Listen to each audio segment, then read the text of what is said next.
जीने की तमन्ना। दोस्तों, यदि कभी जीवन की विपरीत परिस्थितियों के चलते मन विचलित हो उठे और आप मरने का फैसला कर ले, तो ये कहानी आपके लिए ही है। ये कहानी आज आपका जीवन बदल देगी। कहानी को अंत तक अवश्य सुनें। ये इतिहास में घटी एक सच्ची घटना के रूप में है, जिसे हम कहानी के माध्यम से आपके समक्ष प्रस्तुत कर रहे हैं। रामदयाल इस बड़ी दुनिया में अकेले रह गए थे। उनकी पत्नी की मृत्यु हो गई। वो 2-4 दिन ही बीमार रही। मोहल्ले वाले उन्हें अस्पताल ले गए। उन्होंने की भागदौड़ की। रामदयाल खुद बीमार थे। उनका लड़का मुंबई में रहता है। कई वर्षों से घर नहीं आया था। माँ की मृत्यु का समाचार मिलने पर उसने जवाब भेज दिया, बहुत उलझा हुआ हूँ, फुर्सत होने पर आऊंगा। पत्र पाने वाली रात रामदयाल तकिए में मुंह लड़ाकर कितना रोए कहना कठिन है। उनकी खुद की उम्र 65 वर्ष हो गई थी।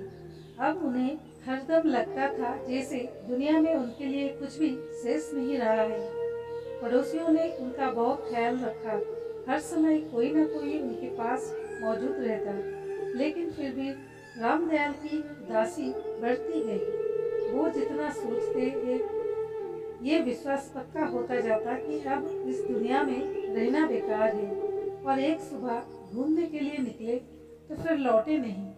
उनके कदम शहर से बाहर की ओर चलते चले गए। एक बस आगे की तरफ जा रही थी। रामदयाल बस में बैठ गए। कई घंटों की यात्रा के बाद जब बस एक घने जंगल में से गुजर रही थी, तो वो पेशाब करने के लिए नीचे उतरे और एक दिशा में बढ़ गए। थोड़ी देर बाद उन्होंने बस के भापू की आवाज़ सुनी। ड्राइवर उन्हें जल्दी करने को कह रहा था, लेकिन रामदयाल बाबू वहीं खड़े रहे।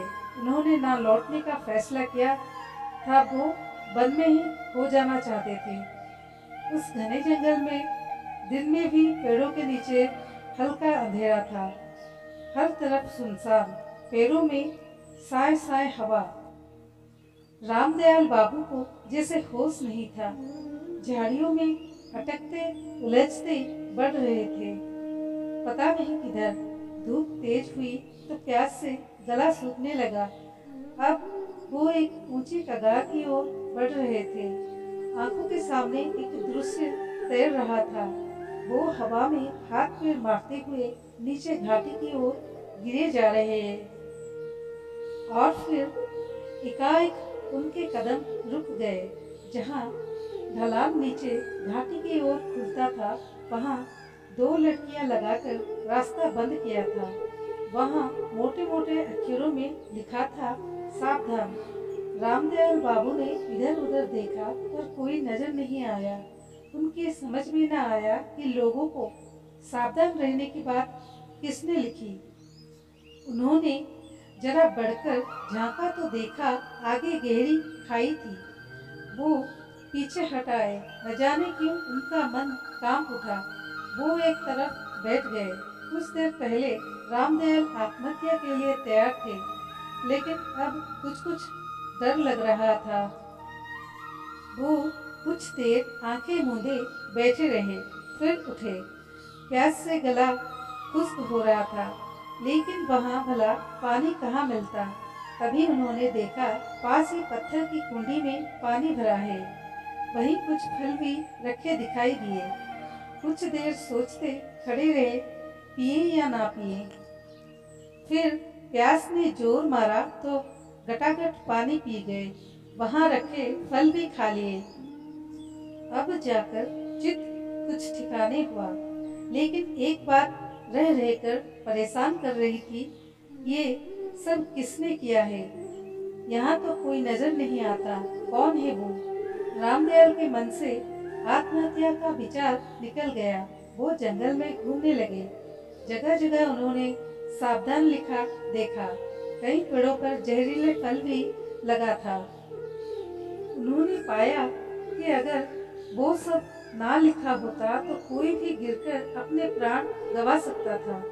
घास में छिपे हुए गहरे गड्ढे, खतरनाक मोड़, जहरीले फल, सबके बारे में सावधान किया गया था।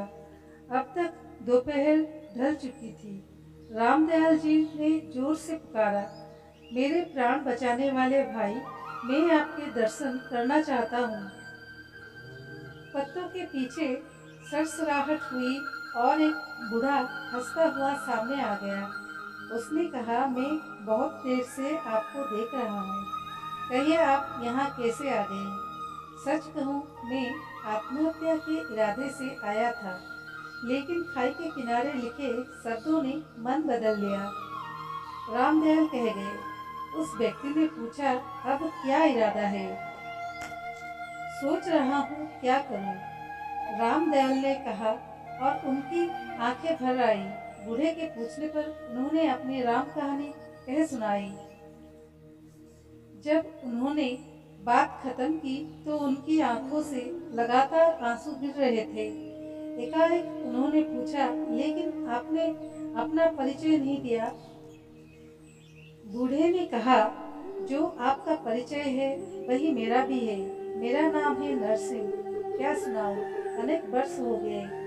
एक दिन मैं अपने बेटे के साथ इस जंगल से गुजर रहा था, तभी बेटा घास में छिपे गहरे गड्ढे में गिर गया। ये इतना नीचे गिरा था कि मैं वहां पहुंच भी नहीं सकता था। मेरी दुनिया अंधेरी हो गई। पत्नी पहले से ही मर गई थी, अब तो कुछ भी नहीं बचा था जीवन में। मैंने तय किया कि मैं भी उसी गड्ढे में कूदकर जान दे दूं। रामदयाल जी ध्यान से सुन रहे थे। नरसिंह ने आगे कहा, मैं कूदने जा रहा था। एकाएक मन से कहा, ये कायरता है। हो सकता है इसी तरह लोग आकर इस छिपे गड्ढे में गिरते रहे। नहीं, ये ठीक नहीं। पहले इसका कुछ प्रबंध करना चाहिए। बस मैंने गड्ढे के चारों ओर पेड़ की डालियां खड़ी करके उन्हें लताओं से बांध दिया। फिर रामदयाल ने पूछा, फिर मुझे लगा कि ऐसे खतरनाक स्थान तो इस जंगल में और भी होंगे। मैंने देखा मेरे बेटे की जान लेने वाले गड्ढे के पास ऐसे ही दूसरे स्थान भी थे। बस मैंने निश्चय कर लिया कि जंगल में जब तक एक भी ऐसा खतरनाक स्थान रहेगा, मैं नहीं मरूंगा। वो दिन था और आज का दिन है। मैं इसी जंगल में रह रहा हूँ। अभी मेरा काम खत्म नहीं हुआ। खतरनाक स्थानों पर मैंने चेतावनियां लिखकर लगा दी है। कौन से फल जहरीले हैं और कौन से खाने लायक, ये भी जान लिया है। जंगल इतना खतरनाक नहीं रह गया है जितना पहले था। मैंने कई भटके लोगों को रास्ता बताया है, खाने पीने की सामग्री दी है, नहीं तो शायद वे मर जाते। और हर बार मुझे लगा कि आत्महत्या ना करने का मेरा निश्चय गलत नहीं था। रामदयाल गंभीर होकर नरसिंह की बातें सुन रहे थे। एकाएक नरसिंह ने कहा, रात हो रही है, जंगली जानवरों का डर है। सुबह आपको जंगल से बाहर जाने का रास्ता बता दूंगा, आइए। नरसिंह रामदयाल को एक गुफा में ले गया। उसके बाहर आग जलाकर दोनों लेट गए। रात को जंगली जानवरों की आवाजें सुनाई दी, कभी दूर कभी एकदम पास। सुबह रामदयाल की नींद खुली तो नरसिंह ने कहा, चलिए आपको जंगल से बाहर जाने वाले रास्ते पर छोड़ दूं, लेकिन मुझे कहीं नहीं जाना। तब कहाँ जाएंगे, क्या इरादा है? नरसिंह ने आश्चर्य से पूछा। मैं यहीं रहूँगा आपके साथ, रामदयाल ने कहा। अभी जंगल में ऐसे बहुत से स्थान हैं जहाँ देखभाल की जरूरत है। मैंने मरने का इरादा छोड़ दिया है। क्या सच? कहते हुए नरसिंह की आंखें चमक उठी। हाँ, मैंने देख लिया है। जीवित रहकर दूसरों को मरने से बचाया जा सकता है, रामदयाल ने कहा और मुस्कुरा उठे। मरने के लिए एक दुख है तो जीने के लिए 100 सुख भी कम है, रामदयाल ने कहा और गुफा से बाहर आ गए। सूरज पेड़ों के पीछे से ऊपर उठ रहा था। दोस्तों, इस प्रेरणादायक कहानी से हमें सीख मिलती है। जीवन में कई बार ऐसी परिस्थितियां बन जाती है कि अक्सर मनुष्य मरने तक का फैसला कर लेता है, लेकिन ऐसा करना बिल्कुल गलत होता है, क्योंकि जीवन का अर्थ ये नहीं कि आप अपने लिए जिए, बल्कि जीवन का मकसद ये होना चाहिए कि आप अपने जीवन से दूसरों को क्या दे सकते हैं। अतः जीवन सभी सार्थक बन जाता है। अब हमारे जीवन से कोई प्रेरित होकर या हमारे कार्य से कोई प्रेरित होकर अपने जीवन में सकारात्मक बदलाव लाकर स्वयं को बदल पाया हो। तो दोस्तों, कैसी लगी हमारी आज की कहानी, कमेंट के माध्यम से बताइए। अच्छी लगी हो तो अपने दोस्तों के साथ जरूर शेयर कीजिए। धन्यवाद।